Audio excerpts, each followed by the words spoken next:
ម៉ែជាអ្នកឲ្យសេចក្តីស្រឡាញ់ឲ្យការកក់ក្ដៅជាអ្នកគ្រប់គ្រងធ្វើឲ្យកូនគ្រប់គ្នាមានសេចក្តីដឹងខ្លួនអាត្មាអញមានការកក់ក្ដៅក្នុងចិត្តត្បិតមានម៉ែនៅជាមួយ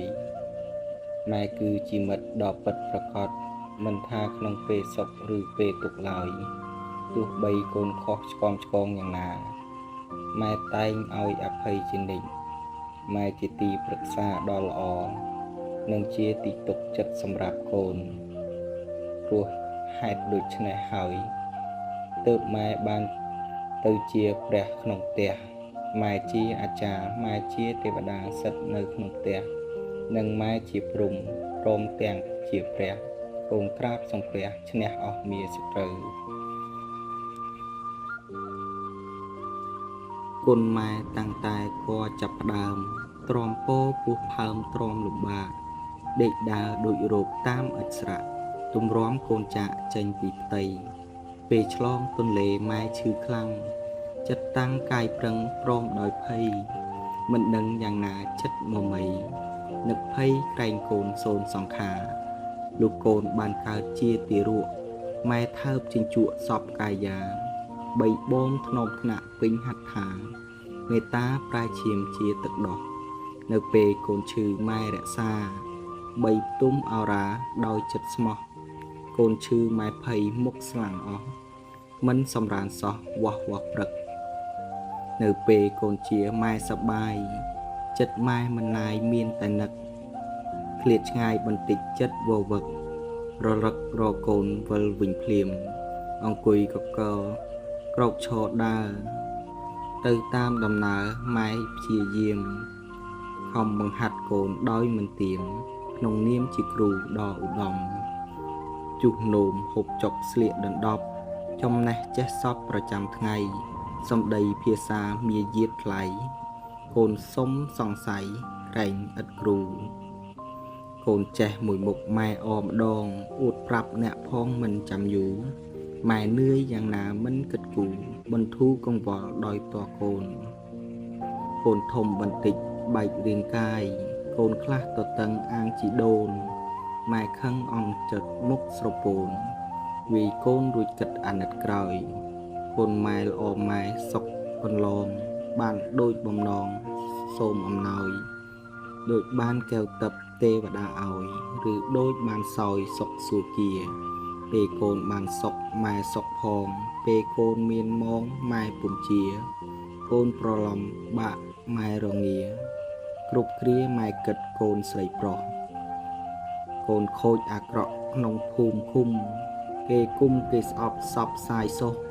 ម៉ែដឹងប្រកាសថាកូនខុសតែម៉ែសន្តោសប្រុសប្រណីម៉ែគឺជាព្រះរបស់កូនជាក្បូនជីវិតមនុស្សប្រុសស្រីម៉ែមានគុណធម៌ហួរពោស្ដីមានអ្វីជំនួសម៉ែបានឡើយមនុស្សយើងដែលកើតមកត្រូវអាស្រ័យឪពុកនិងម្ដាយជាអ្នកឲ្យកំណើតនិងមានតែម្ដាយម្នាក់ឯងពុំបានឡើយព្រោះដំណក់ឈាមមួយចំណែកបានពីម៉ែដំណក់ឈាមមួយចំណែកទៀតបានពីឪលោកទាំងពីរជាអ្នកឲ្យកំណើតដល់កូននិងជាអ្នកមានគុណឧបការៈដ៏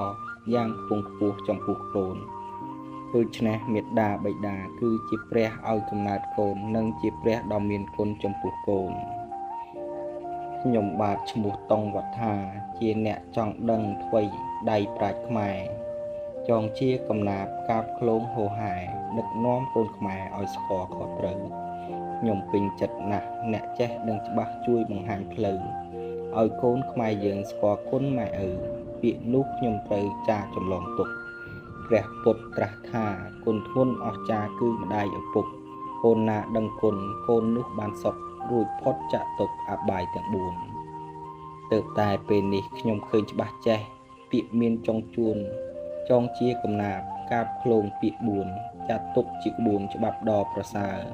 ប្រាប់ដល់កូនខ្មែរបើខុសឲ្យកែជៀសវាងកុំធ្វើព្រោះបាបធ្ងន់ណាស់យកម្ដាយមកប្រើមកហូបឆ្ងាញ់ប្រសើរមិនបានហូបទៀតកើតបានជាមនុស្សត្រូវស្គាល់គុណទោសកុំរស់ចោលមកសៀតបើយើងខ្លាចបាបលះបង់កុំឆ្លៀត ឈប់ប្រើម្ដាយទៀតដូចខ្ញុំកំដរខ្ញុំសូមឈប់ស្លេះពាក្យដើមត្រឹមនេះសូមអានបន្តអ្នកប្រែងចាញ់ទុកទំនុកល្អសូមអានបន្តច្បាប់ពីបុរាណខ្ញុំអ្នកចម្លងបើមានខុសឆ្គងសូមលោកអ្នកអានមេត្តាអត់ទោសទោះខុសប៉ុន្មានព្រោះខ្ញុំឥតបានខែមថយអ្វីទេគ្រាន់តែបង្គ្រប់ពាក្យណារលុបតួតូចល្អិតស្មេខ្ញុំកែឲ្យធំឲ្យច្បាស់ដូចគេតែប៉ុណ្ណេះទេងាយដល់អ្នកអានលោកតាលោកយាយមិនពាក់វ៉ែនតាក៏អាចមើលបានចំពោះច្បាប់បាក់ដើមមានទាំងប៉ុន្មានមានបាត់គ្មានខាននៅដូចធម្មតាសូមជូនពរជ័យសិរីសួស្តីដល់ជាតិខេមរាបានអានច្បាប់នេះសុខគ្រប់ប្រការព្រោះច្បាប់នេះចាតាមពុទ្ធដីកាព្រះកូនណាបានគិតកែប្រែគំនិតតង់យល់ឲ្យច្បាស់អ្នកបានសុខហើយព្រោះស្គាល់ព្រះកន្លងជាម្ចាស់គឺម៉ែឪយើងបន្តបន្ទាប់ខ្ញុំលើកមកភ្ជាប់ទៅតាមសាច់រឿងច្បាប់ពីបុរាណលោកបានលើកឡើងឲ្យកូនខ្មែរយើងដើរត្រង់តាមផ្លូវកូនធေါ်ភូមិសុខកូនបនទៅមុខកូនរកមិនត្រូវ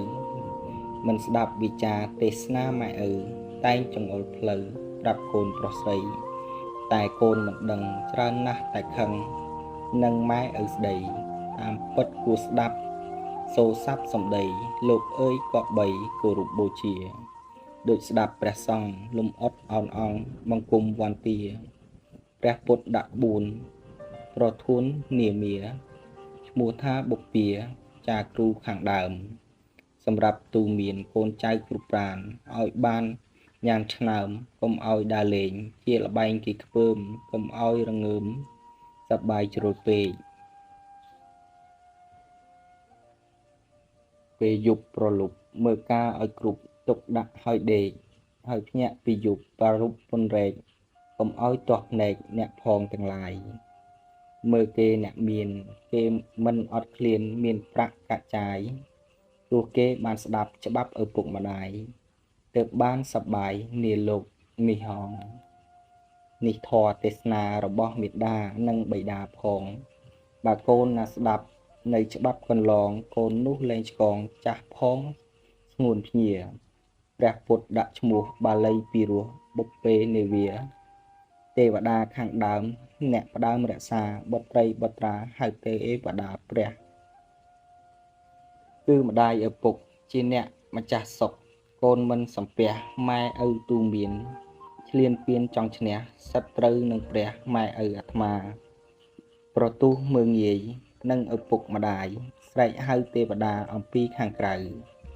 នឹងនៅឯណាឆ្លោះនឹងទេវតាគឺម៉ែឪឯងតែងតែលំបាកក្រីក្រតោកយ៉ាជាតិនេះឃើញស្ដែងហើយរងទុកខាងមុខពុំលែងលុកភ័យទើបស្វែងរកគ្រូទាយគ្រូបោកលេខាតាមក្បួនឃើញថាហោះគ្រូខាងម្ដាយឬខាងឪពុកកុំទុកយូរឆ្ងាយត្រូវលៀងលោមថ្វាយគ្រូពីរទើបជាហោទាយត្រូវណាស់កូនស្ដាប់មិនច្បាស់បែរទៅវន្តាអ្នកតាអារៈ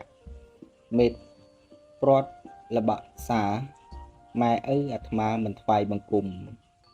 មិនលន់ទូទោសអំពើកំហុសកូនចំណៃនំធ្វើសម្លបាយមកថ្វាយបង្គំខមាលាសុំឲ្យអត់ទោសបីដូច្នេះមិនធ្វើយកចេកទៅផ្ញើគល់ឈើក្នុងព្រៃដុំថ្មអ្នកតាវន្តាសពថ្ងៃធូប3សរសៃនិយាយសំសុកម៉ែឪមិនឲ្យព្រោះជឿចិត្តធ្លយចោលគុណទៅមុខច្រើនជឿបែបនេះដូច្នេះច្រើនសុខត្រង់ម្ដាយឪពុកបោះចោលទៅទេ